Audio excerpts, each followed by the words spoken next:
कृष्णाय वासुदेवाय हरे परमात्मने प्रणतः क्लेशनाशाय गोविंदाय नमो नमः।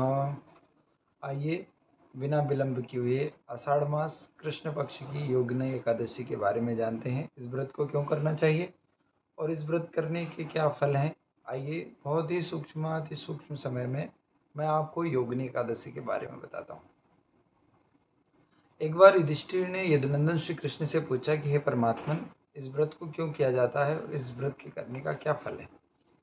यदुनंदन श्री कृष्ण ने कहा कि योगिनी एकादशी का व्रत जो भी कोई बड़ी श्रद्धा से भक्ति से करता है उसके सारे पाप शीघ्रातिशीघ्र क्षय हो जाते हैं। इस व्रत को बड़ी श्रद्धा और भक्ति के साथ इस व्रत को करना चाहिए। यदुनंदन श्री कृष्ण योगिनी एकादशी के महात्मा बताते हुए युधिष्ठिर को कहते हैं कि हे राजन, ध्यानपूर्वक सुनो। अलकापुरी में महाराज कुबेर राज्य करते थे और उन्होंने अपनी सेवा में एक यक्ष को नियुक्त कर रखा था और वह यक्ष भी भगवान शिव का उपासक था और बड़े श्रद्धा भक्ति से वह भगवान शिव की उपासना करता था। एक दिन महाराज कुबेर ने उस यक्ष को, जिसका नाम हेममाली था, उसे पुष्प लेने के लिए हिम मानसरोवर भेजा। वह जो यक्ष था हेममाली, वो पुष्प लेने के लिए मानसरोवर गया। वह बहुत ही सुंदर यक्ष था, उसकी बहुत ही सुंदर पत्नी थी। उसकी पत्नी का नाम विशालाक्षी था। वह भी भगवान शिव का पूजन अर्चन करती थी। जैसे ही मानसरोवर यक्ष पुष्प लेने के लिए गया, पुष्प पुष्प प्राप्त करने के बाद जैसे ही वो महाराज कुबेर के पास जाने के लिए उद्यत हुआ, उसे अपने घर का स्मरण हो आया और वो अपने घर की ओर चला गया। उसने अपनी पत्नी को देखा और काम वासना में लिप्त हो गया, कामांध हो गया। अब उसे समय कब निकल गया समय आभास भी नहीं हुआ। बहुत समय बीतने पर उसे आभास हुआ कि मैं तो महाराज कुबेर की सेवा में था और वो शिव जी की उपासना कर रहे थे और मैं उनकी सेवा से च्युत हो गया। मैं उनकी सेवा में पुष्प नहीं ले जा पाया, इसलिए महाराज कुबेर मुझ पर क्रोधित होंगे और वो मुझे दंड देंगे। कुबेर के दंड और क्रोध से बचने के लिए वह यक्ष उनके पास गया ही नहीं। इधर मध्याह्न काल हो जाने पर जब कुबेर ने देखा कि वह यक्ष नहीं आया तो कुबेर बहुत ही क्रोधित हुए और उन्होंने अपने जो सेवादार थे, जो अपनी सेवा में लगे हुए पार्षद थे, उनसे कहा कि जाओ शीघ्रातिशीघ्र यक्ष को ढूंढ कर लाओ। यक्ष जैसे ही कुबेर के पार्षद यक्ष के पास पहुंचे और यक्ष को ले गए तो यक्ष कुबेर के सामने जाकर खड़ा हुआ और कांपने लगा, डर के मारे कि न जाने अब महाराज कुबेर मुझे क्या आज्ञा देंगे, क्या दंड देंगे।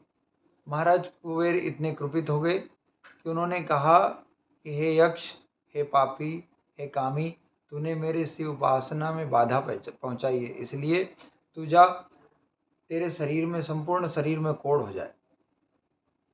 कुबेर के श्राप को यक्ष अपने सिर पर रखकर पृथ्वी पर आ गया और अपने पापों को भोगता हुआ पृथ्वी पर भटकने लगा। कुबेर के यक्ष के संपूर्ण शरीर में कोढ़ हो गई और वो उस कोढ़ के निवारण के लिए दर दर भटकने लगा। सभी संतों ऋषि मुनियों के आश्रम पर जाकर उन्हें प्रणाम करता, उन्हें पूछता। एक दिन वो मेरु श्रेष्ठ की पर्वत श्रृंखलाओं में विचरण कर रहा था। वहीं पर श्री मार्कंडेय जी पधारे, जो कि चिरंजीवी हैं। उन्होंने मार्कंडेय जी को प्रणाम किया और पूछा कि हे परमात्मन, मेरे इस कोढ़ का कोई निदान आप जानते हो तो बताएं। मार्कंडेय जी ने बड़े प्रेम से पूछा कि हे यक्ष, तुम्हारी ये गति कैसे हुई, मैं जानना चाहता हूँ। यक्ष ने कहा कि भगवान, मैं कुबेर की सेवा में था और कुबेर भगवान शिव की उपासना कर रहे थे। उन्होंने मुझे पुष्प लाने के लिए कहा, पर मैं कामांध हो गया था, काम वासना में इतना लिप्त हुआ कि मुझे समय का पता ही नहीं चला और मैं बहुत विलंब से जब उनके पास पहुंचा तो उन्होंने मुझे श्राप दे दिया।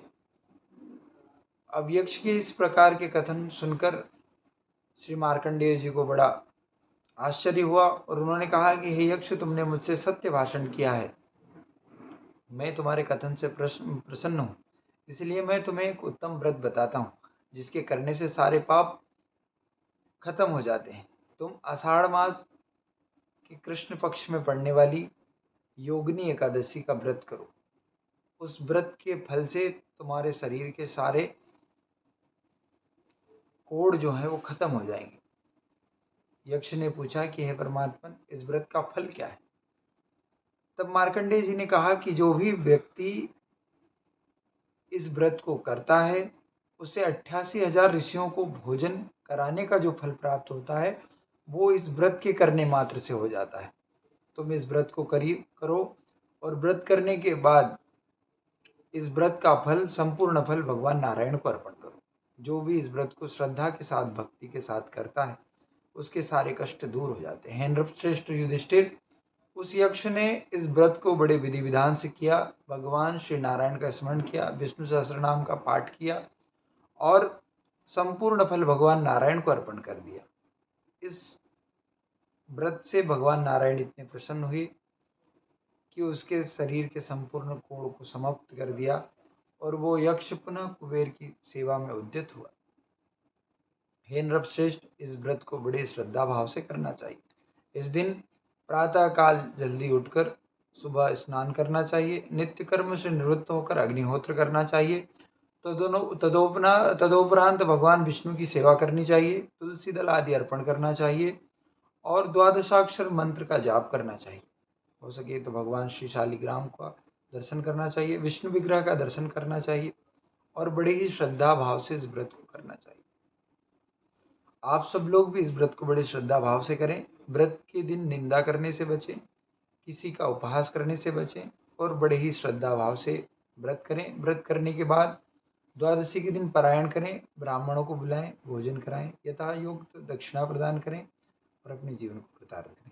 कृष्णाय वासुदेवाय हरे परमात्मने प्रणतः क्लेशनाशाय गोविंदाय नमो नमः।